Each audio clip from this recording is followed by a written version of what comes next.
അസ്സലാമലൈക്കും പോട്ടെ, ബാക്കിയുള്ള വിട്. അസ്സലാമലൈക്കും വിട്, ബാക്കിയുള്ളതൊക്കെ വിട്. ഞാൻ ഒന്ന് മാത്രമല്ല പറഞ്ഞത്, അസ്സലാമലൈക്കും മാത്രമല്ല, വാചകങ്ങൾ മുഴുവൻ വ്യത്യാസമുണ്ട്. ഇത് ഖുറാഫാത്താണെന്ന് രണ്ടാമത് വായിച്ചതിലുണ്ട്. ഏതിന്റെ? അത് ഇന്നലെ അവർ പ്രസിദ്ധീകരിച്ചിട്ടുണ്ട്. ഇവിടെ അവരെ സമ്മേളനത്തിൽ അതിൻ്റെ ട്രാൻസ്ലേഷനും അവർ പത്രത്തിൽ കൊടുത്ത കത്തും. അതല്ല സ്റ്റേജ് മേൽ വായിച്ചത്. സ്റ്റേജ് മേൽ വായിച്ച മുഴുവൻ ഞങ്ങൾക്ക് റെക്കോർഡുണ്ട്. സ്റ്റേജ് മേൽ വായിച്ച കത്തൊന്ന് വേറെയാണ്, ഇവിടെ ട്രാൻസ്ലേഷൻ ചെയ്തിട്ട് ഇന്നലെ അവർ പ്രസിദ്ധീകരിച്ച കത്തൊന്ന് വേറെയാണ്. യഥാർത്ഥ കത്ത് ഞങ്ങൾ പറയുന്നില്ല, ഞങ്ങൾ വന്ന് വ്യാജാണ്. ഒരേ ഡേറ്റില് ഒരേ ആള് എഴുതിയ ഒരേ ആള് ഒപ്പിട്ട് കത്ത് പറഞ്ഞിട്ട് കൊണ്ടുവരുന്നത് രണ്ടും രണ്ട് കത്താണ്. അപ്പൊ ഏത് ബുദ്ധിയുള്ളവരാ മനസ്സിലാകാത്ത ഏത് വ്യാജാണ്?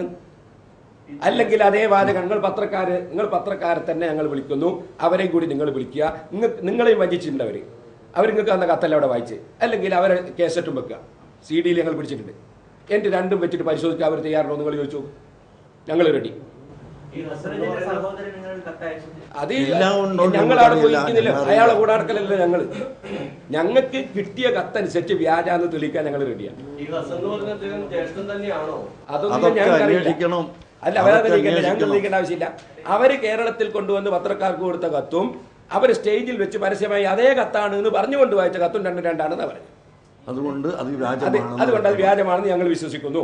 രണ്ടാമതായി, ഒരു വ്യക്തി അദ്ദേഹത്തിൻ്റെ ഉടലോട് ഇവിടെ വന്ന് ഈ ജനലക്ഷങ്ങളെ സാക്ഷിയാക്കി രേഖയുള്ളതാണെന്ന് പറഞ്ഞ് തന്നതിന് ആരാണെന്നറിയാത്ത ഒരാളുടെ കത്ത് കൊണ്ടുവന്നാൽ ഇതെങ്ങനെ അത് തെറ്റാണെന്ന് പറയാൻ കഴിയും? പുറമെ ഇവര് അവിടെ ഉണ്ടായിരുന്നപ്പോൾ ഇവിടുത്തെ ഈ പറഞ്ഞ നേതാക്കൾ തന്നെ അബുദാബിയിൽ ഉണ്ടായപ്പോൾ അയാളത്തേക്ക് നേരെ നമ്മളെ പ്രവർത്തകർ വിളിച്ചിട്ട് പോയില്ല. ഡോക്ടർ ബാഹുദ്ദീനെ നമ്മളെ പ്രവർത്തകർ മുഴുവനും വിളിച്ചിട്ടുണ്ട്.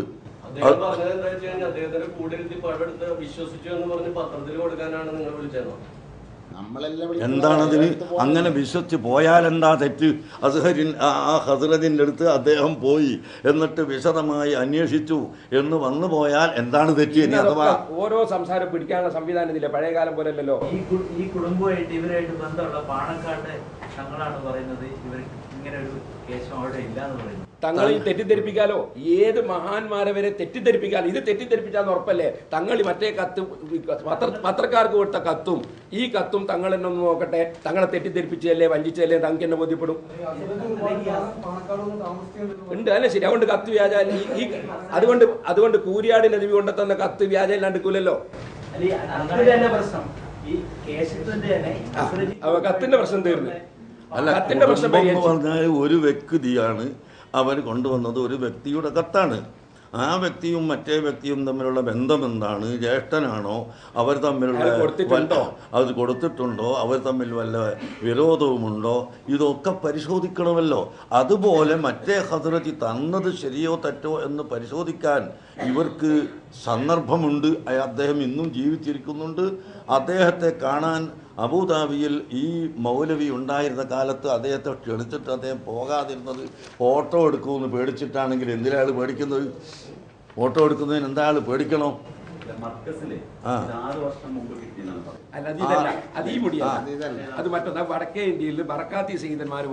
നേരത്തെ ഇന്ത്യയിൽ വന്ന് സൂക്ഷിച്ചു വരുന്ന സയ്യിദന്മാര്, പണ്ഡിതന്മാര്, അത് ബർക്കാത്തി സയ്യിദന്മാർ മുഖേന കൊടുത്താളെ പേര് മുഹമ്മദ് ഇഖ്ബാൽ, സയ്യിദ് ഇഖ്ബാൽ അച്ചടിച്ച് വെച്ചിട്ടുണ്ട്. അത് ഉലമാ കോൺഫറൻസിൽ വെച്ച് പരസ്യമായിട്ട് ഉസ്താദ് കോട്ടൊക്കെ വായിച്ചിട്ടുണ്ട്. അതെ, ഇതിൻ്റെ സെനത് തന്നു. ആര് തന്നു? ഈ വട്ടിക്കാടും നമ്മളെ കോളേജുകളിലൊക്കെ കൊടുക്കുന്നത് പോലെയുള്ള സെനത് ഹസ്രജി അവിടെ ഒപ്പിട്ട് തന്നു. ഇനി ഇതിൻ്റെ വിശദ വിവരം വ്യക്തമായിട്ട് എൻ്റെ കൈവശം ഉണ്ട് എന്ന് ആ സെനതിൽ അദ്ദേഹം പറഞ്ഞിട്ടുണ്ട്. ആ പറഞ്ഞ സ്ഥിതിക്ക് അതെവിടെ എന്ന് ചോദിക്കാൻ ഇവർക്ക് സമയമുണ്ടാവണം.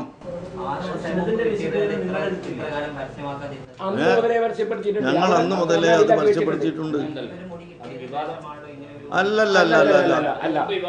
അത് ഞാൻ പറയാം. ഈ മുടി കിട്ടുന്നതിന് മുമ്പ് എൻ്റെ പ്രസംഗത്തിൽ തന്നെ ഉണ്ട്. എൻ്റെ പ്രസംഗത്തിൽ തന്നെ ഞാൻ ഇതിനെ സംബന്ധിച്ച് വിശദീകരിച്ചിട്ട് പ്രസംഗിച്ചിട്ടുണ്ട്. ഞങ്ങൾ അവിടെ എല്ലാവർക്കും വായിച്ച് അവിടെ ശരിക്കും കണ്ണാടിയിലാക്കി വെച്ചതല്ലേ അത്? ആരും കാണാവുന്നില്ലേ? ആ ലക്ഷങ്ങൾ വരുന്ന സ്ഥാപനം മർക്കസ്. ഇത് കിട്ടുന്നതിന് മുമ്പ് അത് കിട്ടിയ സമയത്ത് അവർ തന്നെ പ്രസംഗിച്ചു യഥാർത്ഥ കേസമുള്ളത് ഒന്ന് അബുദാബിയിലാണെന്ന്. അതെ, ആ പറഞ്ഞവരാണ് ഇപ്പൊ മാറ്റി പറയുന്നത്. അന്ന് അത് തെറ്റാണെന്ന് പറയാൻ വേണ്ടി അവർ പറഞ്ഞു. അല്ല, കേസ് പറയാ കേശം രണ്ടല്ല, മർക്കസിൽ 3 കേസുണ്ട്. 2 കേശം ഇവിടെ ബർക്കാത്തി സയ്യിദന്മാർ മുഖേന കിട്ടിയത്, 1 ഹസ്രജ് മുഖേന കിട്ടിയത്. അങ്ങനെ 3 കേസുണ്ട്. ഇനിയിപ്പം പിന്നീട് ഇപ്പൊ 3 ആക്കി എന്ന് പറഞ്ഞിട്ട് ഇപ്പൊ തന്നെ പറഞ്ഞതാണ് 3 ഉണ്ട്. എവിടത്തേക്ക് എല്ലാം മാറ്റും.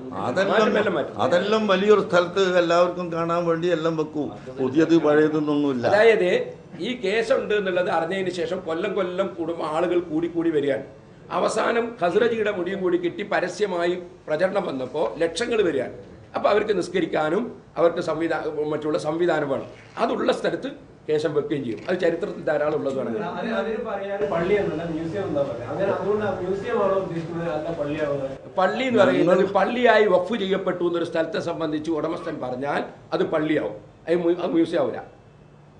അത് ഞാൻ മതപരമായ കാര്യങ്ങളെ ചോദിച്ചു. മതപരമായി ഇത് ഞാൻ പള്ളിയായി വഖഫ് ചെയ്തു എന്ന് പറഞ്ഞാൽ ആ സ്ഥലം പള്ളിയാവും. അതിൽ കേശം സൂക്ഷിക്കുന്നതിന് ഒരു വിരോധവുമില്ല. അങ്ങനെ സൂക്ഷിക്കപ്പെട്ട ഒരുപാട് പള്ളികൾ ഉണ്ട്. ഈ പള്ളികളെല്ലാം ഈ കേശം സൂക്ഷിക്കാൻ വേണ്ടിയിട്ടാണോ?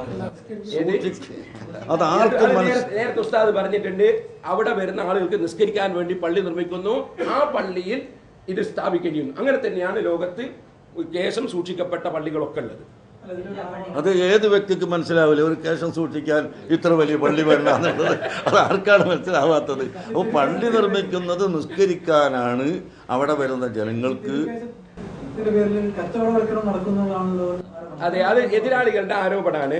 ഈ തിരുകേശത്തിന്റെ പേരിൽ ഒരു കച്ചവടവും നടത്തിയിട്ടില്ല, തെളിയിക്കാനും കഴിയില്ല.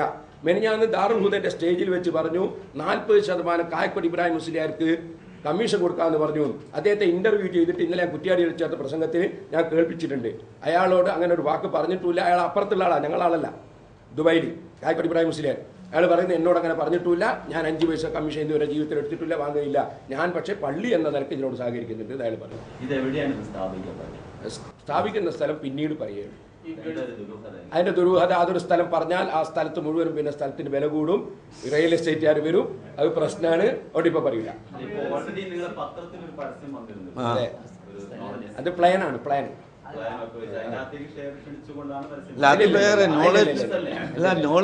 ബിസിനസ് അല്ല. നോളേജ് സിറ്റി 2 വർഷം മുമ്പ് പ്രഖ്യാപിച്ചതാണ്. മർക്കസിൽ ഇപ്പോൾ കുട്ടികൾക്ക് സ്ഥലമില്ലാത്തത് കൊണ്ട് എഞ്ചിനീയറിംഗ് കോളേജ് ആവശ്യമുണ്ട്, അത് സ്ഥാപിക്കാനൊരു സ്ഥലം. അതുപോലെ മറ്റ് ഫാർമസിസ്റ്റ്, യുനാനി കോളേജ് തുടങ്ങി ഈ വിദ്യാർത്ഥികളെ പഠിപ്പിക്കാനുള്ള നിരവധി സ്ഥാപനങ്ങൾ ഇനിയും വേണം. അതാണ് ഞങ്ങൾ നോളേജ് സിറ്റിയിൽ വരുത്തുന്നത്. അത് വരുമ്പോൾ അവർക്കവിടെ താമസിക്കുന്ന ആളുകൾക്ക് ആവശ്യമുള്ള കച്ചവടങ്ങളും ചിലപ്പോൾ അവിടെ ഉണ്ടാകും. അതുപോലെ കൺവെൻഷൻ സെൻ്റർ ഉണ്ടാകും, അതേ പ്രകാരം മാൾ വന്ന് എന്ന് വരാം.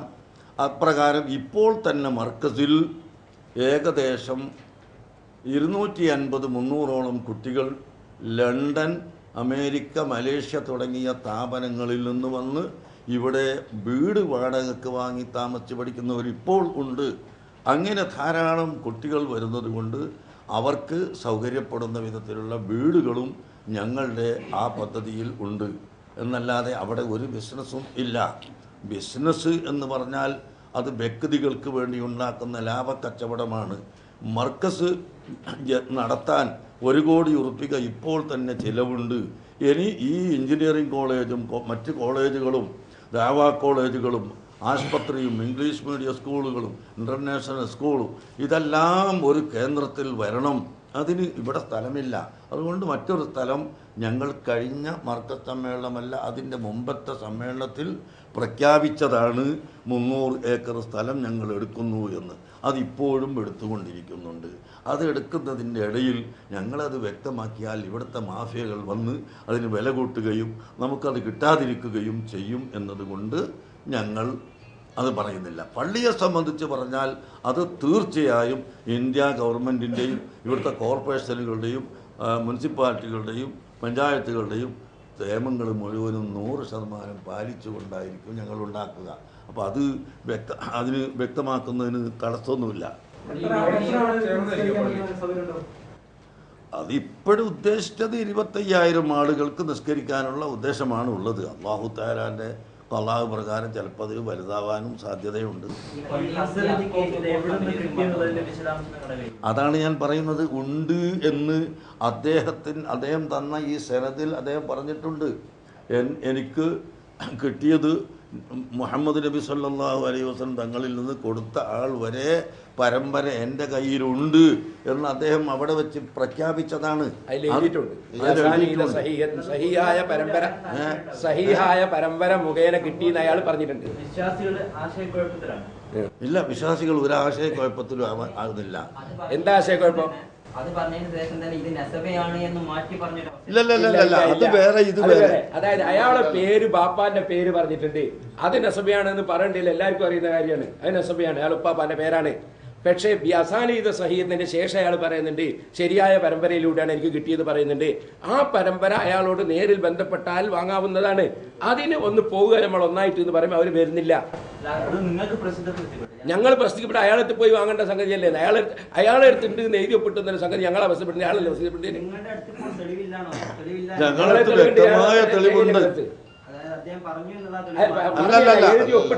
അദ്ദേഹം എഴുതി ഒപ്പിട്ടെന്ന നമ്മളെടുത്തുണ്ട്. അത് മാത്രമേ ഉള്ളൂ എങ്ങനെയാ പറയാ? ഞങ്ങൾക്ക് വേറെയും പല രേഖയുണ്ട്. അതെന്താണെന്ന് ഇപ്പൊ പറയില്ല, അത് അവർ വരട്ടെ, അവരത് പരിശോധിക്കാൻ വരട്ടെ, അപ്പൊ നമുക്ക് രേഖ വ്യക്തമായിട്ട് ബോധ്യപ്പെടും. ജനങ്ങളെ ബോധ്യപ്പെടുത്തിയല്ലോ, ഇതെല്ലാരും ബോധ്യപ്പെടുത്തിയല്ലേ? കൊടുത്ത രേഖ എന്നുള്ളത് തെറ്റാണെന്ന് വ്യക്തമായില്ലേ?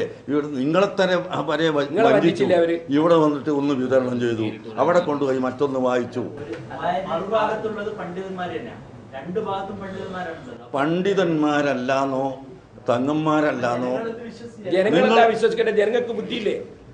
അതായത് നിങ്ങൾ മറുഭാഗത്തെ ഡിപ്പെൻഡ് ചെയ്തിട്ടാണോ നിങ്ങളുടെ തെളിവ് പരസ്യമാക്കുന്നത്? ഞങ്ങൾ തെളിവ് പറയലൊക്കെ അങ്ങനെ തന്നെ. തെളിവ് എന്ന് പറയുന്ന സംഗതി എപ്പോഴും പറയാ, പ്രതിപക്ഷത്തുള്ള ആളാരാണ്? ഒരു യുക്തിവാദി വന്ന് ഞങ്ങളോട് സംസാരിക്കുന്ന യുക്തി കൊണ്ട് ഞങ്ങൾ തെളിവ് പറയാം. ഒരു ഷാഫി മദ്ഹബുകാരൻ വന്ന് ചോദിക്കുമ്പോൾ ഫതുൽ മീൻ പറഞ്ഞിട്ടാ തെളിവ് പറയാം. തെളിവ് പറയുന്ന സ്വഭാവം അങ്ങനെ തന്നെയല്ലേ? നിങ്ങളുടെ കയ്യിലാണ് ഇപ്പോൾ കേസുള്ളത്. അതിന് ഞങ്ങൾക്ക് തെളിവുണ്ട്.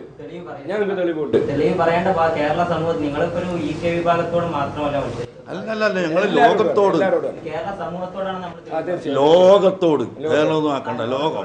അപ്പൊ നിങ്ങൾ മറുഭാഗത്തെ ഡിപ്പെൻഡ് ചെയ്ത് പറയേണ്ട ആവശ്യമില്ല. അല്ല, ഞങ്ങളിപ്പോ പറയുന്നത് മനസ്സിലാകും. ഞാൻ പറഞ്ഞു, അതായത് ആദ്യം കിട്ടിയ 2 കേശം അതിന് പട്ടിക്കാട് ജാമ്യാനൂരിയിൽ നിന്നും മർക്കസിൽ നിന്നൊക്കെ കൊടുക്കുന്നത് പോലത്തെ സനദും അതിൻ്റെ അപ്പുറത്തുള്ള സനദ് 2 വിധമുണ്ട്. 2 സനദും ഉണ്ട്. 2 സനദും കിട്ടിയതുണ്ട്, സൂക്ഷിച്ചിട്ടുണ്ട്. രണ്ടാമത്തെ കേശം ഹസറജ് കൊണ്ടുവന്ന് തന്നു.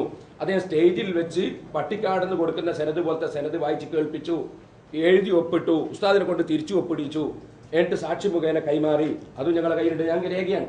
അപ്പോൾ 2നും ഞങ്ങളുടെ അടുത്ത് രേഖ ഉണ്ട്. ഇനി ആ രേഖയുടെ അപ്പുറത്തുള്ള അടിരേഖ, അതിന് അടിരേഖ എന്ന് പറയും. ഒരു ഡോക്യുമെന്റ്സിന് അടിരേഖ ഉണ്ടാവും. അടിരേഖ അദ്ദേഹത്തിന്റെ കയ്യിലുണ്ട് എന്ന് അദ്ദേഹം അതിൽ രേഖപ്പെടുത്തിയിട്ടുണ്ട്. ആ അടിരേഖ പോയിട്ട് അദ്ദേഹത്തോട് വാങ്ങാനും പരിശോധിക്കാനും അവർ തയ്യാറാകുന്നില്ല. അവർ പെട്ടെന്ന് തന്നെ ഇതിനെതിരായിട്ട് പ്രഖ്യാപിക്കുകയാണ് പഠിക്കാതെ. അതോടെയാണ് തെറ്റ്. ഞങ്ങൾക്ക് ബാധ്യത എന്താണ്? ബാധ്യത അവർ വന്നാൽ കാണിച്ചു കൊടുക്കണം. ഓക്കെ. അല്ല, ഒന്നാമതായി അടിരേഖ ഞങ്ങളല്ല, അടിരേഖ ഞങ്ങൾക്ക് തന്നാളെ പ്രസിദ്ധീകരിക്കണം.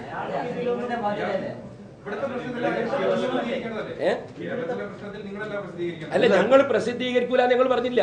അത് പ്രസിദ്ധീകരിക്കേണ്ട ഘട്ടം വരുമ്പോൾ ഞങ്ങൾ പ്രസിദ്ധീകരിക്കും. ഇപ്പൊ തടസ്സം ഞങ്ങൾക്ക് അയാളുമായിട്ട് ഒന്ന് ബന്ധപ്പെടണം. അത് ബന്ധപ്പെടാണ്ട് അടിരേഖ തരാൻ അടിരേഖ ഉള്ളവരോടല്ലേ ചോദിക്കേണ്ടത്? പറയുന്നത് നമുക്കൊരു പറമ്പ് വിറ്റാല് അടിരേഖ ഉള്ള ആളെടുത്ത് അയാളടുത്ത് വേറെയും കുറെ ഉണ്ടാവൂലേ? അപ്പൊ അല്ല, അയാളടുത്ത് ബന്ധപ്പെട്ട് വാങ്ങണം. ഞങ്ങൾ എത്ര പ്രാവശ്യം വിളിച്ച് അവരെ കൂടി കൂട്ടിയിട്ട്, കാരണം പിന്നെ ഒരു സംവാദം, പിന്നെ ഒരു വിവാദം വരണല്ലോ. അതെ, നമ്മൾ കൊണ്ടുവന്നാൽ അവർ പറയും ഇത് നിങ്ങൾ നിർമ്മിച്ചതാണ്. അല്ല, എന്തോ പറയാൻ പാടില്ലല്ലോ. അവർ പണ്ഡിതന്മാരാ നിങ്ങൾ പറഞ്ഞില്ലേ? പണ്ഡിതന്മാരെന്തോ പറയല. അല്ല, ഈ പറയുന്നവരെന്നെ ആകാശത്തുനിന്ന് മലക്കിറങ്ങി വന്നാലും അവർ സ്വീകരിക്കുമെന്ന് ഞങ്ങൾക്ക് വിശ്വാസമല്ല. ആ നിലയിലുള്ള വർത്തമാനങ്ങളാണ് അവർ കബളിപ്പിക്കൽ ചെയ്യുന്നത്. അതുകൊണ്ട് അവർക്ക് വേണ്ടി ഞങ്ങളൊരു രേഖ കൊടുക്കേണ്ടതില്ല. മറിച്ച് അവരും ഞങ്ങളും കൂടിയോ ഞങ്ങളിപ്പോൾ കൊണ്ടുവന്നിട്ട് ഇതാ ഹദ്റജിയുടെ കയ്യിലുള്ള പരമ്പര ഇതാന്ന് വായിച്ചാൽ അവർ പറയും അത് നിങ്ങൾ എഴുതി ഉണ്ടാക്കിയതാണെന്ന്.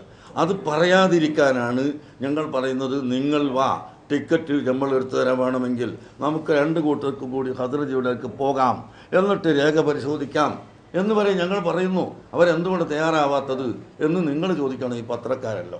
ഒന്നുകൂടി അവരിവിടെ